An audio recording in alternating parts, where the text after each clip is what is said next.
G'day. How are we all? I have returned. It is cooler today in my conservatory than it was yesterday. Last night, I'm afraid, or yesterday afternoon, I'm afraid, my live stream was rather cut short because my phone went on the fritz because it was, if you remember, the sun came out. The sun came out and it suddenly got a lot warmer in my conservatory. And my phone overheated, and I'm afraid I had a rather permanent ending, as it were. But for those of you who had tuned in, where is it? Oh, it's down there. Oh, no, I'll put it in the bin already. I, yesterday, was road testing a hemp shot called D+, which I bought at a shop in Claremorris in Mayo, and it was extremely successful. I felt an overwhelming sense of well-being, you might say. So I shall be toddling into that shop in Claremorris to buy some more hemp shots, one hopes. So yeah, so cheers for that, for those who tuned in. But today I just thought I'd, say g'day, and I'm going to read some Great Expectations in a minute. Hello! Robert Madrid. Hello. That's an awful lot of emojis. That's lovely. Thank you so very much. How many people do we have? Let me look. I have 18. Well, I reckon that might just about be enough to start reading. So we're nearing the end of our journey, believe it or not. I started reading this 3.5 years ago, I guess. 3.5 years ago. And I haven't been entirely consistent because life isn't, is it? Life has taken me on a few adventures in the last 3 years. But here I am. It says I shall make most of the natural light and do a bit of reading, shall I? And after this, we shall see what I read next. Might read a bit of Virginia Woolf. Why not? Maybe I'll read a bit of Ulysses. Who knows? But this is Great Expectations by himself, Charles Dickens. Social reformer. Social reformer, one of the greatest writers of the modern Western world, and an absolute arsehole to his wife. Lent on her heavily for support while he was not earning any money, that sort of thing. Made her pregnant many times, and then when she got overweight, replaced her with a teenager that he ran off with and spent lots of holidays without her. What a cunt. Right, chapter 38.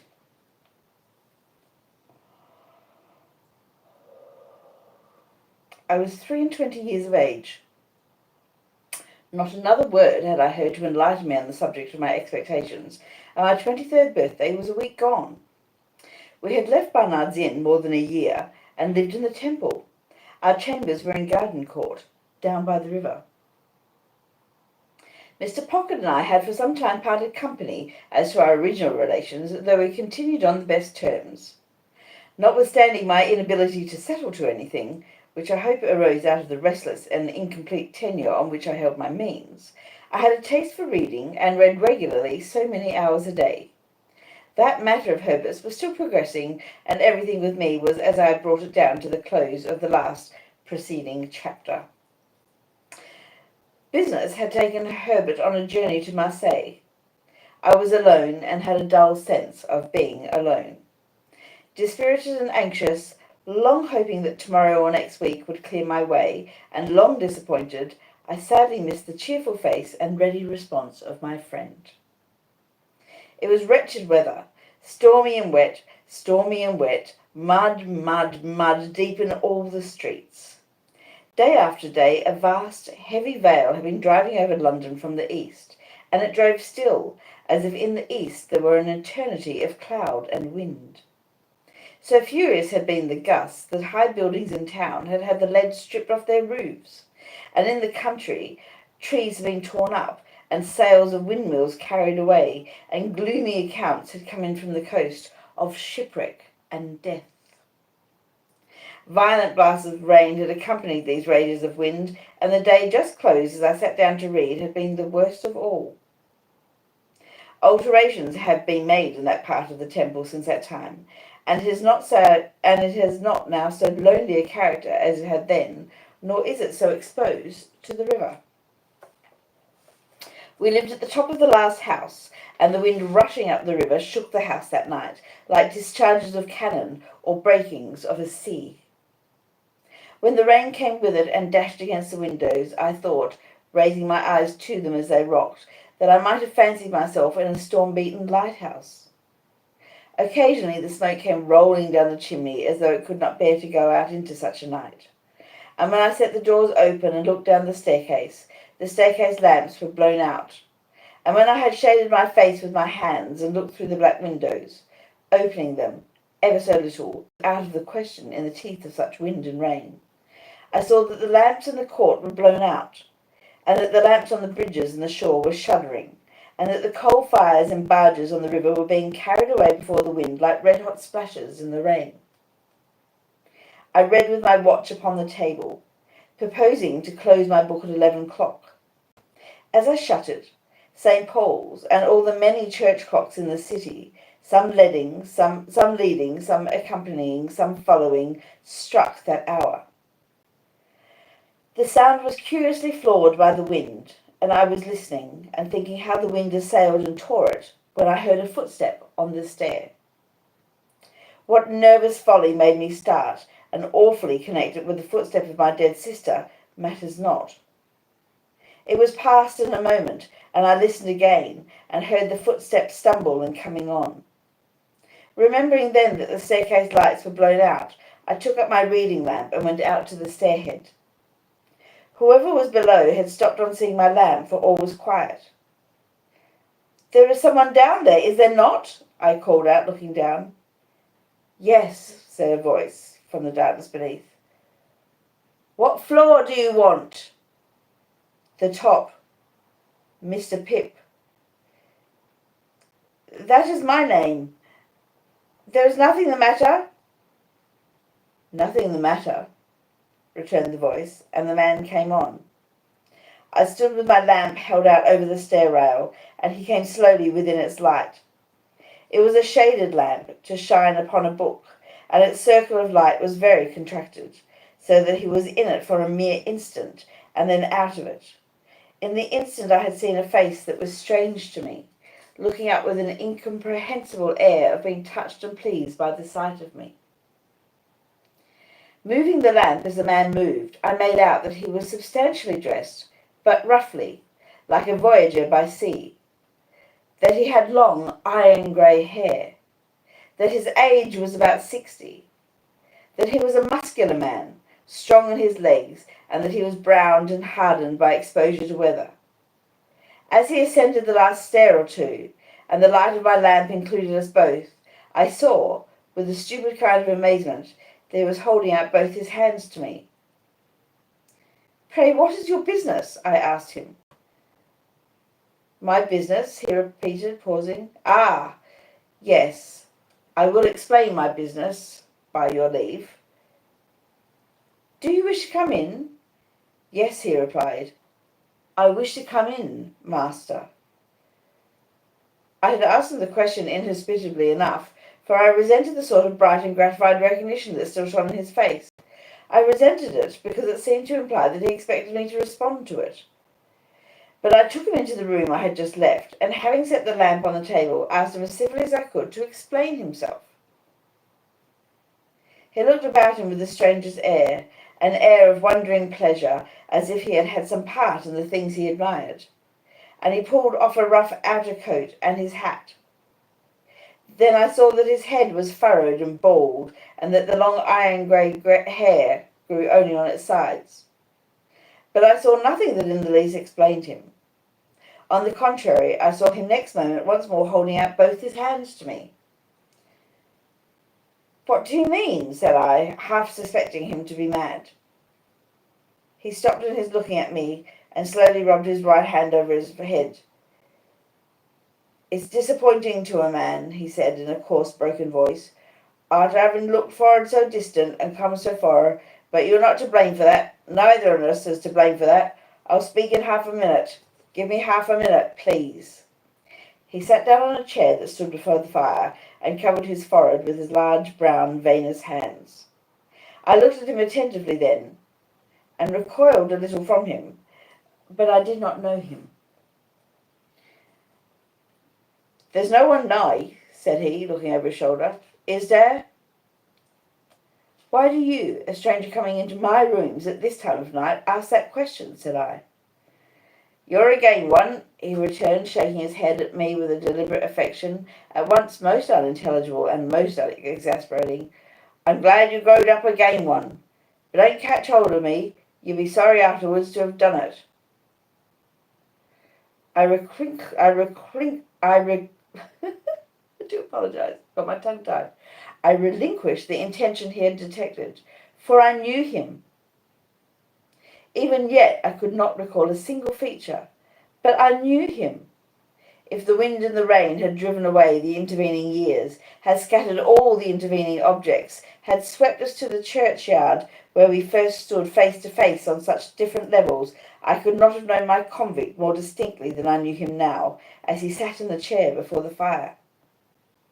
No need to take a file from his pocket and show it to me. No need to take the handkerchief from his neck and twist it round his head. No need to hug himself with both his arms and take a shivering turn across the room, looking back at me for recognition. I knew him before he gave me one of those aids, though a moment before I had not been conscious of remotely suspecting his identity. He came back to where I stood and again held out both his hands. Not knowing what to do, for in my astonishment I had lost my self-possession, I reluctantly gave him my hands. He grasped them heartily, raised them to his lips, kissed them, and still held them. You acted nobly, my boy, said he. Noble Pip, and I have never forgot it.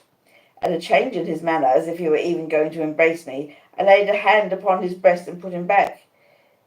Stay, said I. Keep off. If you are grateful to me for what I did when I was a little child, I hope you have shown your gratitude by mending your way of life. If you have come here to thank me, it was not necessary. Still, however, you have found me out. There must be something good in the feeling that has brought you here, and I will not repulse you, but surely must understand My attention was so attracted by the singularity of his fixed look at me that the words died away on my tongue. You was a-saying, he observed, when we had confronted one another in silence, that surely I must understand. What surely must I understand? That I cannot wish to renew that chance intercourse with you of long ago under these different circumstances. I am glad to believe you have repented and recovered yourself. I am glad to tell you so. I am glad that, thinking I deserve to be thanked, you have come to thank me. But our ways are different ways nonetheless. You are wet and you look weary. Will you drink something before you go? He had replaced his neckerchief loosely and had stood, keenly observant of me, biting a long end of it. I think, he answered, still with the end of his mouth and still observant of me, that I will drink, I thank you, afore I go. There was a tray ready on a side table. I brought it to the table near the fire and asked him what he would have. He touched one of the bottles without looking at it or speaking, and I made him some hot rum and water. I tried to keep my hand steady while I did so, but his look at me as he leaned back in his chair with the long draggled end of his neckerchief between his teeth, evidently forgotten, made my hand very difficult to master. When at last I put the glass to him, I saw with amazement that his eyes were full of tears. Up to this time I had remained standing, not to disguise that I wished him gone, but I was softened by the softened aspect of the man and felt a touch of reproach. I hope, said I, hurriedly putting something into a glass for myself and drawing a chair to the table, that you will not think I spoke harshly to you just now. I had no intention of doing it, and I am sorry for it if I did. I wish you well, and happy. As I put my glass to my lips, he glanced with surprise at the end of his neckerchief, dropping from his mouth when he opened it and stretched out his hand. I gave him mine, and then he drank and drew his sleeve across his eyes and forehead. "How are you living?" I asked him. "I've been a sheep farmer, stock breeder, other trades besides, away in the New World," said he. "Many 1,000 miles of stormy water off from this." "I hope you have done well." "I've done wonderful well. There's others went out along with me as has done well too, but no man has done nigh as well as me. I'm famous for it." "I'm glad to hear it." "I hope to hear you say so, my dear boy." Without stopping to try to understand those words or the tone in which they were spoken, I turned off to a point that had just come into my mind. "Have you ever seen a messenger you once sent to me," I inquired, "since he undertook that trust?" "Never set eyes upon him. I weren't likely to it. He came faithfully, and he brought me the 2 £1 notes. I was a poor boy then, as you know, and to a poor boy they were a little fortune. But like you, I have done well since, and you must let me pay them back. You can put them to some other poor boy's use." I took out my purse. He watched me as I laid my purse upon the table and opened it, and he watched me as I separated 2 £1 notes from its contents. They were clean and new, and I spread them out and handed them over to him. Still watching me, he laid them one upon the other, folded them longways, gave them a twist, set fire to them at the lamp, and dropped the ashes into the tray. "May I make so bold," he said then, with a smile that was like a frown, and with a frown that was like a smile, as ask you how you have done well since you and me was out on them lone shipping marshes?" "How?" "Ah!" He emptied his glass, got up and stood at the side of the fire with his heavy brown hand on the mantel-shelf. He put a foot up to the bars to dry and warm it, and the wet boot began to sting. But he neither looked at it nor at the fire, but steadily looked at me. It was only now that I began to tremble. When my lips had parted and had shaped some words that were without sound, I forced myself to tell him, though I could not do it distinctly, that I had been chosen to succeed to some property. Might a mere woman ask what property?" said he. I faltered, I don't know." "Might a mere woman ask whose property?" said he. I faltered again, I don't know. "Could I make a guess, I wonder," said the convict, "at your income since you come of age? As to the first figure now, 5? With my heart beating like a heavy hammer of disordered action, I rose out of my chair and stood with my hand upon the back of it, looking wildly at him. "Concerning a guardian," he went on, "there ought to have been some guardian or such like, whiles you was a minor. Some lawyer, maybe. As to the first letter of that lawyer's name now, would it be J?" All the truth of my position came flashing on me, and its disappointments, dangers, disgraces, consequences of all kinds rushed in such a multitude that I was borne down by them and had to struggle for every breath I drew.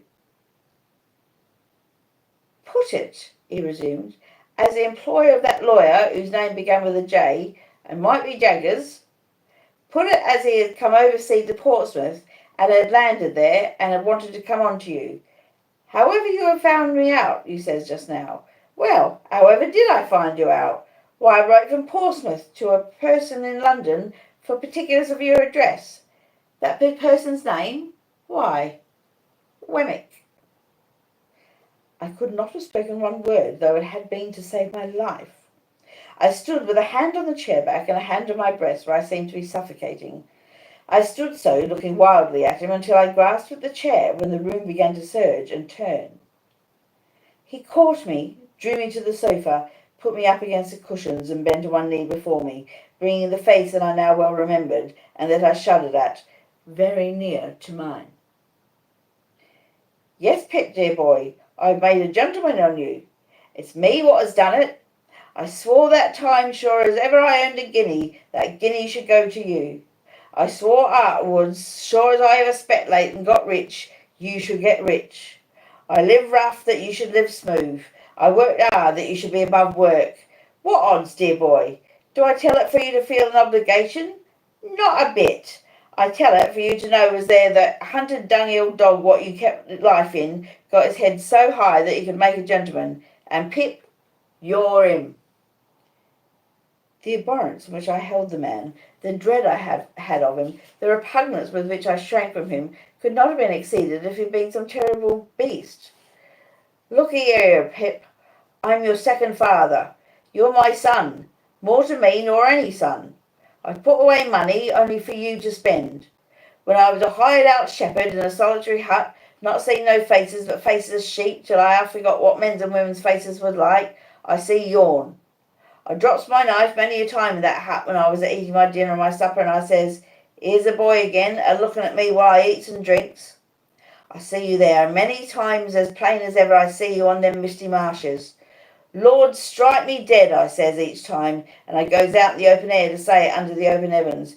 But what, if I gets liberty and money, I'll make that boy a gentleman. And I done it. Why, look at you, dear boy, look at these here lodgings of yourn, fit for a lord. A lord? Ah, you shall show money with lords for wages, and beat 'em. In his heat and triumph, and in his knowledge that I had been nearly fainting, he didn't remark on my reception of all this. It was the one grain of relief I had. Look here, he went on, taking my watch out of my pocket and turning towards him a ring on my finger, while I recoiled from his touch as if he had been a snake. A golden and a beauty. That's a gentleman's, I hope. A diamond all set round with rubies. That's a gentleman's, I hope. Look at your linen. Fine and beautiful. Look at your clothes. Better ain't to be got. And your books, too, turning his eyes round the room, mounting up on their shelves by hundreds. And you read 'em, don't you? I see you've been a reading of 'em when I come in.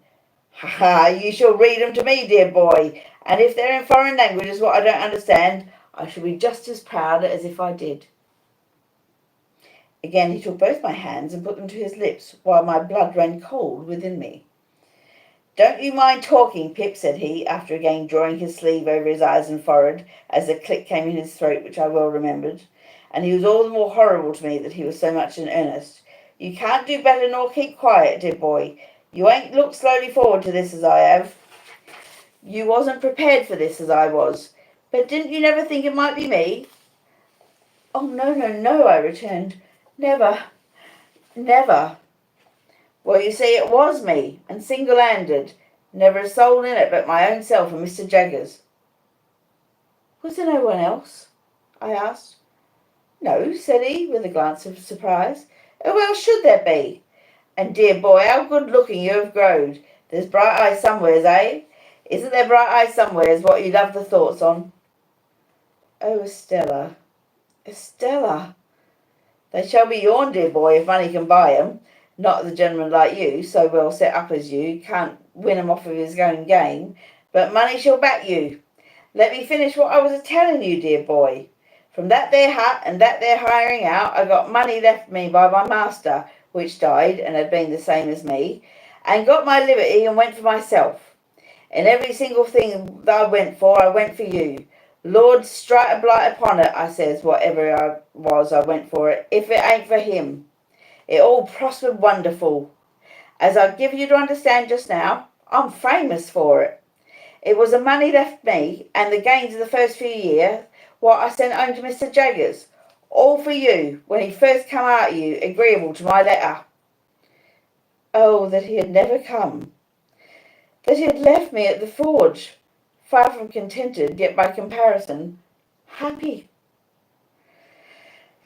And then, dear boy, it was a recompense to me, look here, to know in secret that I was making a gentleman. The blood horses of them colonists might fling up the dust over me as I was walking. What do I say? I says to myself, I'm making a better gentleman nor ever you'll be. When one of them says to one another, he was a convict a few years ago, and is an ignorant common fellow now, for all he's lucky. What do I say? I says to myself, if I ain't a gentleman, nor yet ain't got no learning, I'm the owner of such. All on you owns stock and land, which on you owns a brought-up London gentleman. This way I kept myself a-going, and this way I held steady afore my mind that I would for certain come one day and see my boy, and make myself known to him on his own ground. He laid his hand on my shoulder. I shuddered at the thought that for anything I knew, his hand might be stained with blood. It weren't easy, Pip, for me to leave them parts, nor yet it weren't safe.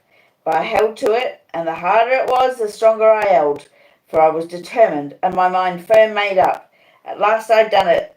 Dear boy, I'd done it. I tried to collect my thoughts, but I was stunned. Throughout, I had seemed to myself to attend more to the wind and the rain than to him. And now I could not separate his voice from those voices, those were loud and his were silent. "Where will you put me?" he asked presently. "I must be put somewheres, dear boy." "To sleep," said I. "Yes, and to sleep long and sound," he answered, "for I've been sea-tossed and sea-washed months and months." "My friend and companion," said I, rising from the sofa, "is absent. You must have his room." "He won't come back tomorrow, will he?" "No," said I, answering almost mechanically in spite of my utmost efforts. "Not tomorrow." "Because look'ee here, dear boy," he said, dropping his voice and laying a long finger on my breast in an impressive manner, "caution is necessary." "How do you mean, caution?" "By God, it's death." "What's death?" "I was sent for life. It's death to come back. There's been overmuch coming back of late years, and I should of a certainty be hanged if took." Nothing was needed but this. The wretched man, after loading me with his wretched gold and silver chains for years, had risked his life to come to me, and I held it there in my keeping. If I had loved him instead of abhorring him, if I had been attracted to him by the strongest admiration and affection, instead of shrinking from him with the strongest repugnance, it could have been no worse. On the contrary, it would have been better, for his preservation would then have naturally and tenderly addressed my heart. My first care was to close the shutters, so that no light might be seen from without, and then to close and make fast the doors. While I did so, he stood at the table drinking rum and eating biscuit, and when I saw him thus engaged, I saw my convict on the marshes at his meal again. It almost seemed to me as if he must stoop down presently to file at his leg. When I had gone into Herbert's room and had shut off any other communication between it and the staircase and through the room in which our conversation had been held, I asked him if he would go to bed. He said yes, but asked me for some of my gentleman's linen to put on in the morning. I brought it out and laid it ready for him, and my blood again ran cold when he again took me by both hands to give me good night. I got away from him without knowing how I did it, and mended the fire in the room where we had been together, and sat down by it, afraid to go to bed. For an hour or more I remained too stunned to think, and it was not until I began to think that I began fully to know how wrecked I was, and how the ship in which I had sailed was gone to pieces. Miss Havisham's intentions towards me, all a mere dream. Estella not designed for me. I only suffered in Satyrs' house as a convenience, a sting for the greedy relations, a model with a mechanical heart to practice on when no other practice was at hand. Those were the first smarts I had. But sharpest and deepest pain of all, it was for the convict, guilty of I knew not what crimes, and liable to be taken out of those rooms where I sat thinking, and hanged at the Old Bailey door, that I deserted Joe. I would have not gone back to Joe now. I would not have gone back to Biddy now for any consideration, simply, I suppose, because my sense of my own worthless conduct to them was greater than every consideration. No wisdom of earth could have given me the comfort that I should have derived from their simplicity and fidelity, but I could never, never, never undo what I had done. In every rage of wind and rush of rain I heard pursuers. Twice could have sworn there was a knocking and whispering at the outer door. With these fears upon me, I began either to imagine or recall that I had had mysterious warnings of this man's approach. That for weeks gone by I had passed faces in the streets which I thought like his. That these likenesses had grown more numerous. He, coming over the sea, had drawn nearer. That his wicked spirit had somehow sent these messengers to mine, and that now on this stormy night he was as good as his word, and with me. Crowding up with these reflections came the reflection that I had seen him with my childish eyes to be a desperately violent man, that I had heard that other convicts reiterate that he had tried to murder him, that I had seen him down in the ditch tearing and fighting like a wild beast. Out of such remembrances I brought into the light of the fire a half-formed terror that it might not be safe to be shut up there with him in the dead of the wild, solitary night. This dilated until it filled the room and impelled me to take a candle and go in and look at my dreadful burden. He had rolled a handkerchief round his head, and his face was set and lowering in his sleep. But he was asleep, and quietly too, though he had a pistol lying on the pillow. Assured of this, I softly removed the key to the outside of his door and turned it on him before I again sat down by the fire. Gradually I slipped from the chair and lay on the floor. When I awoke without having parted in my sleep with the perception of my wretchedness, the clocks of the Eastward churches were striking 5, the candles were wasted out, the fire was dead, and the wind and rain intensified the thick, black darkness. This is the end of the second stage of Pip's expectations, it says in all caps at the end of that chapter. There we go. And that was chapter 39, Great Expectations.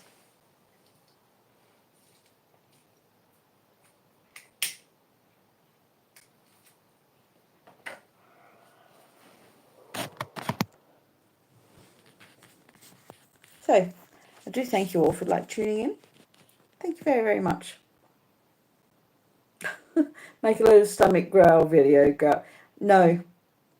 Do not consider that it might be kind of insulting when I've just read one of the greatest novels in the world that you would ask me to get down on my stomach, crawling around like a worm, literally, so you could fetishize the sounds of my intestine. Bizarre and disrespectful, so please stop asking me to do that. Not to kink shame anyone, but that's not what I'm here for. I was just reading a book. If you don't want to listen to me reading a book, go and find someone who does roll around on the floor drinking soda that's very bad for them. But I don't actually fetishize unhealthy eating or unhealthy behaviour, so not comfortable with that and a little offended by the request, quite frankly. Anyway, despite all that, I do thank everyone who tunes in to listen to what I have to say, whether I'm reading, whether I'm podcasting, whether I'm making travel vlogs, whether it's the stand-up comedy or the sketch comedy.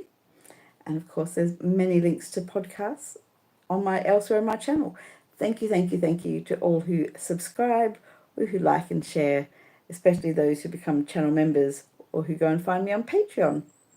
I'm very, very grateful indeed. I'm Mama Duck, and I'll see you got nothing on.